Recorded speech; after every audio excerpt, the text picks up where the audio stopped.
बहुत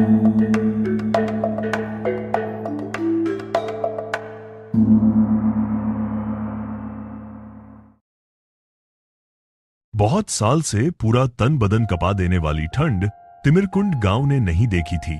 उत्तर की हवा इतनी तेज थी कि लग रहा था पूरा गांव जम जाएगा। ऊपर से घना कोहरा भी छाया हुआ था। ऐसा लग रहा था कि यह कोहरा और ठंडी हवा एक भयंकर सर्दी को बुला रहे हों। सड़क के एक कोने में एक दुकान थी। हल्दर काका की चाय की दुकान के सामने रोज की तरह आज भी आग जलाई गई थी और उसके पास दो आदमी बैठे आग ताप रहे थे।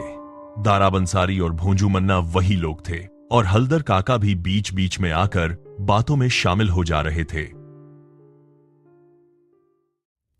समझे भोंजू भाई, इस बार की सर्दी बहुत ज्यादा होने वाली है।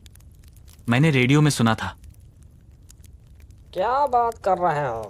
ये ठंड में ऐसे ही जान निकली जा रही है और ज्यादा भयानक होगी।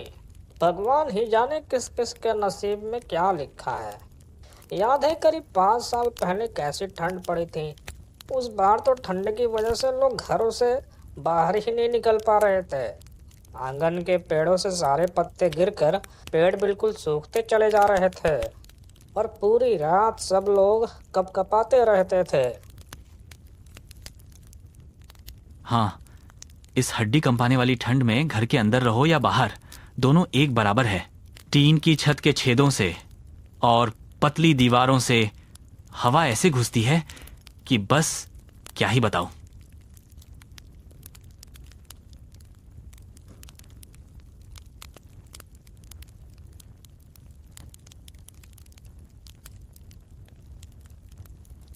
एकदम सही कहा। हमारे लिए तो भैया लकड़ियाँ ही सहारा हैं। उन्हें ही जलाकर थोड़ी बहुत गर्मी हमें मिलती है।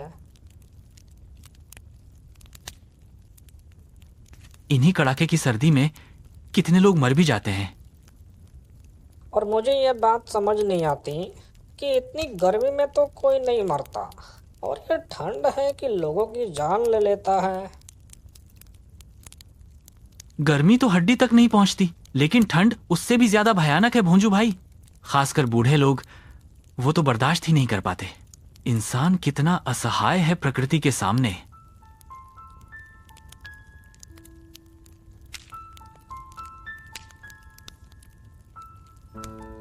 सिर्फ प्रकृति के सामने नहीं, इंसानों के सामने भी इंसान बहुत असहाय है।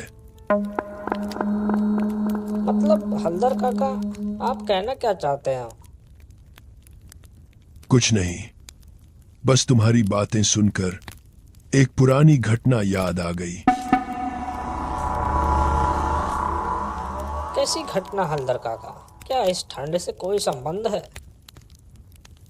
नहीं, ठंड से सीधा कोई संबंध नहीं, लेकिन उस रात भी ऐसी ही कंपाने वाली ठंड थी। तब मेरी उम्र भी कम थी। क्या हुआ था उस समय, बताइए हल्दर काका। अब तो और जानने का मन कर रहा है।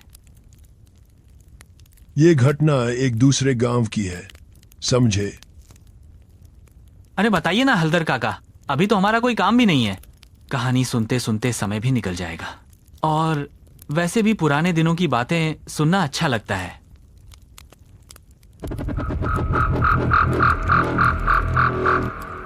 ये कोई अच्छी लगने वाली घटना नहीं है, ये तो बहुत भयानक घटना है। ठीक है, जब तुम लोग इतना कह रहे हो तो सुनो, पर यह कहानी तुम्हारी रात की नींद उड़ा सकती है। अरे हम क्या छोटे बच्चे हैं? काका शुरू कीजिए, हमें कुछ नहीं होगा। दुकान के बाहर कोहरा और भी घना हो गया था। ठंडी हवा का जोर और भी ज्यादा बढ़ गया था। बिशंबर हल्दर गला साफ करके अतीत में डूबने लगे।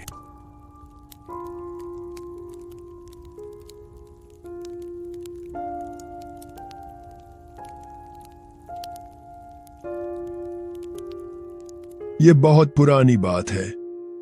बेहड़पुर ग्राम में उस साल एक नया स्कूल मास्टर आया था, दीपनारायण पाठी। वह शहर से आया था और गांव की किसी भी चीज से अभी तक वाकिफ नहीं हुआ था। उसके गांव में आने के अगले ही दिन से शुरू हो गई। हड्डी कंपा देने वाली ठंड और हर तरफ फैला हुआ कोहरा, कच्ची सड़कें, खेत खलिहान, सब जगह बस ओस और कड़क ठंड थी।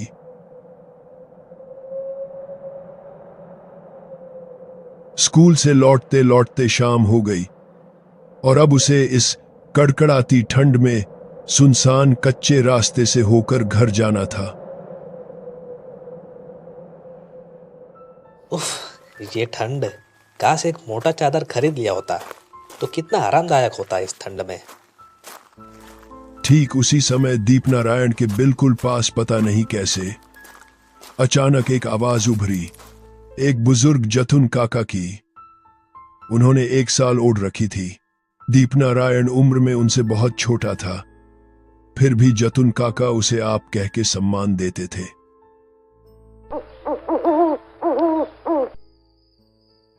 मास्टर जी, इस सुनसान जगह पर कहां जा रहे हो?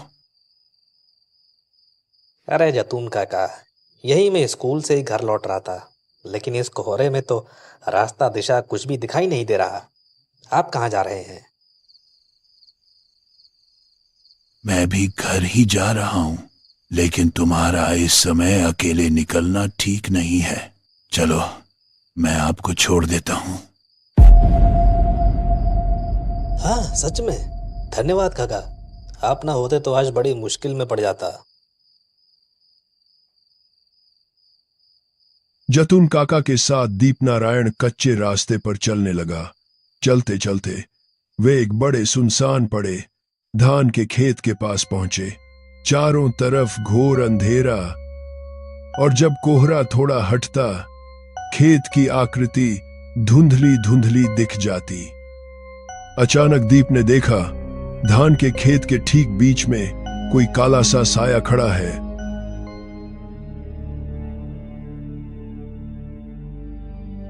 जतुन काका, वो देखिए, इतनी ठंड में खेत के बीच कौन खड़ा है?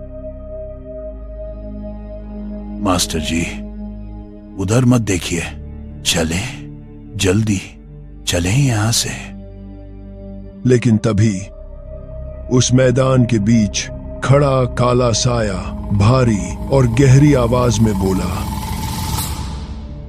जमीन के किनारे कौन है रे? काका, कौन है वहां? किसने बोला ये? जो खेत के बीच खड़ा है वही बोल रहा है, लेकिन तुम बिल्कुल जवाब मत देना, बस मेरे साथ चलते रहो। पर कोई अकेला वहां क्यों खड़ा होगा? और इतनी ठंड में वो खेत में कर क्या रहा है? वो कोई आदमी नहीं है। अब और कुछ मत पूछो, और याद रखना, इस खेत के पास कभी मत रुकना, रुकते ही बड़ा खतरा है। आप गांव में नए हो, इसलिए मैं आपको चेतावनी दे रहा हूं। जतुन काका की आवाज में इतना डर था कि दीपनारायण ने और कुछ पूछने की हिम्मत नहीं की।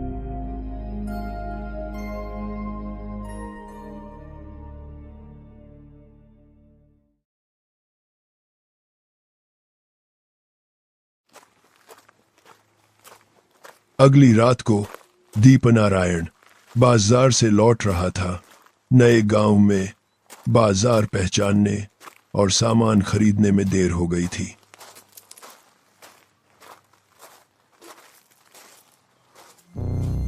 वापसी में वही धान का खेत फिर से सामने आ गया, लेकिन इस बार वहां कोई नहीं था।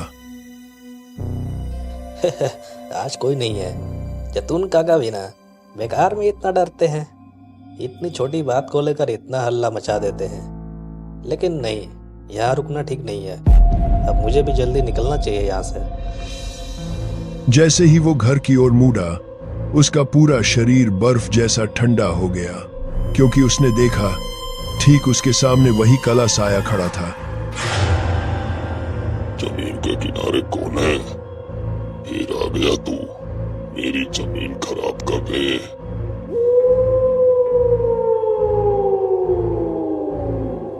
आप कौन है? मैंने कुछ नहीं किया। चुप, सब जानता हूं मैं। तुम जैसे लोगों की वजह से ही मुझे मरना पड़ा। क्या कर रहे हैं आप? मैं आपको जानता भी नहीं। आज नहीं छोड़ूंगा मैं तुझे। आज ही तेरी आखिरी रात है। मुझे छोड़ दो। मैंने कुछ नहीं किया, सच बोल रहा हूँ। दीप बिना एक सेकंड रुके भागने लगा। ओस से भीगे रास्ते पर फिसलता हुआ भागता रहा। आखिर वह जतुन काका के घर के सामने जाकर गिर पड़ा।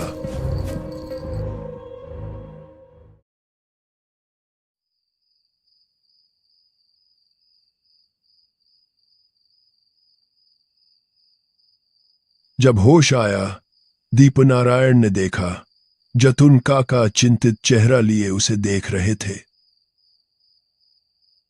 क्या हुआ मास्टर जी? आपकी हालत ये कैसे हुई? काका, मैंने फिर से उस आदमी को देखा। किसे देखा? कौन लोग? वही खेत के बीच में वो आदमी मुझे मारने को कह रहा था। अगर मैं ना भागता तो मुझे वो मार ही डालता। मैंने आपको मना किया था कि आप उस खेत के आसपास भी मत भटकना। काका, मैं वहां रुकना नहीं चाहता था, लेकिन जो होना था हो गया। आप अब एक बहुत बड़े खतरे में हैं। क्यों, कैसे? और वो आदमी कौन था? वो मुझ पर इतना गुस्सा क्यों हुआ था? मैंने आपको पहले ही बोला था कि वो कोई इंसान नहीं है। उसका नाम है नफीसुद्दीन और वो अब मर चुका है। जिसे तुमने देखा वो असल में नफीसुद्दीन की बेचैन आत्मा थी। यही गांव का एक किसान था। क्या हुआ था उसके साथ? फिर अब जतुन काका ने दीप को नफीस की पूरी कहानी बतानी शुरू की।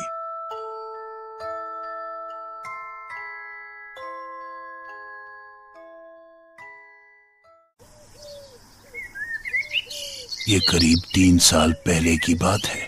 इस गांव में एक बेहद गरीब किसान था जिसका नाम नफीसुद्दीन था। वह घनश्याम सोढ़ा की जमीन पर मजदूरी करके किसी तरह अपना घर चलाता था। उसकी पत्नी भी बहुत बीमार थी। नफीस दिन रात मेहनत करता, लेकिन घनश्याम सोढ़ा उसे गधे की तरह काम कराता था और कभी कभी समय पर पैसे नहीं देता था।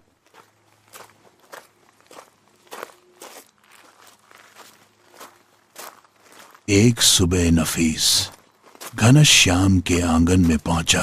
घनश्याम धूप में आराम से बैठा था।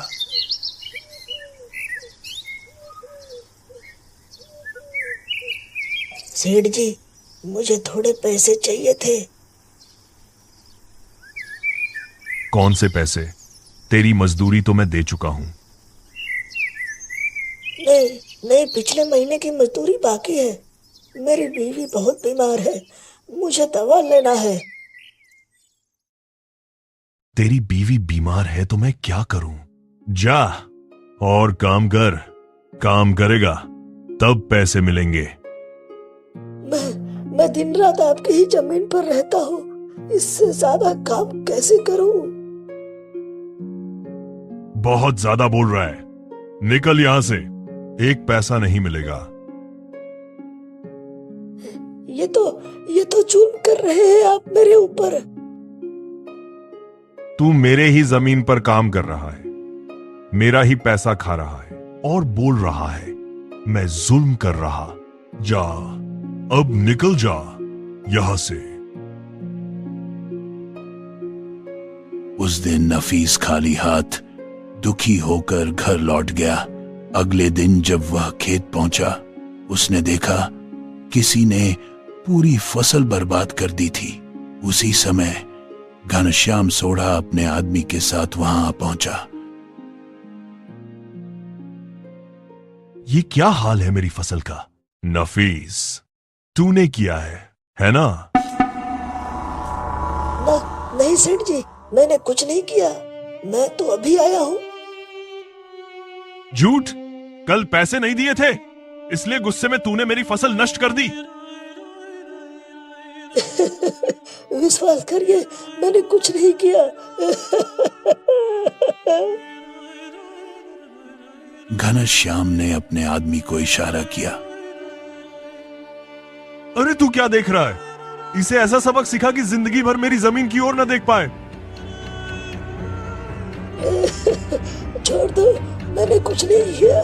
छोड़ दो, छोड़ दो, छोड़ दो, छोड़ दो।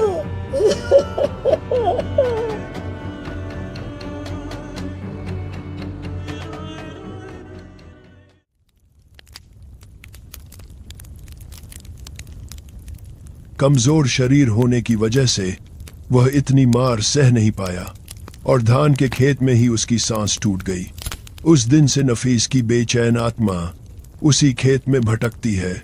जो भी खेत के पास जाता है वह समझता है कि वह आदमी फिर उसकी फसल बर्बाद करने आया है और वह हमला कर देता है। लेकिन काका, जिसने नफीस को मरवाया उसे कोई सजा नहीं मिली? पाप करके कोई बच सकता है क्या? घनश्याम सोढ़ा को उसके पाप की सजा मिली थी। नफीसुद्दीन की मौत के बाद उस जमीन में हर रात उसकी आत्मा दिखने लगी। डर के कारण घनश्याम सोढ़ा कभी उधर नहीं जाता था, लेकिन आखिर में उसी के अपने बेटे ने उसे मार डाला। जमीन और धन दौलत के लालच में, उसी संपत्ति के लिए जिसके लिए उसने एक निर्दोष आदमी नफीस की जान ली थी, वही संपत्ति उसकी मौत का कारण बन गई। और जिन लोगों ने वास्तव में घनश्याम की फसल नष्ट की थी, क्या वे पकड़े गए? नहीं, आज तक कोई नहीं जान सका कि वह काम किसने किया था। लेकिन लोगों का मानना है कि घनश्याम के अत्याचार से आसपास के गांवों के कई लोग परेशान थे। शायद उनमें से किसी ने गुस्से में उसकी फसल बर्बाद कर दी थी, लेकिन उसका फल भुगतना पड़ा बेचारे निर्दोष नफीस को। आपको ये सब इतनी बारीकी से कैसे पता है? क्या आप उस समय उस गांव में थे? हाँ, मैं उस समय वहीं था। एक काम से मेरे पिता गांव आए थे और मैं भी साथ आया था। इसी वजह से मैंने यह सब अपनी आंखों से देखा। अब चलो उठो, रात काफी हो रही है। कुहासा और ठंड अब बर्दाश्त से बाहर हो रहा है। हमें जल्दी घर पहुंचना होगा। तो कैसी लगी आपको आज की कहानी? कमेंट्स में जरूर बताइए और चैनल पर नए हैं तो सब्सक्राइब भी जरूर कर लीजिए। मिलते हैं अगली वीडियो में नई कहानी के साथ।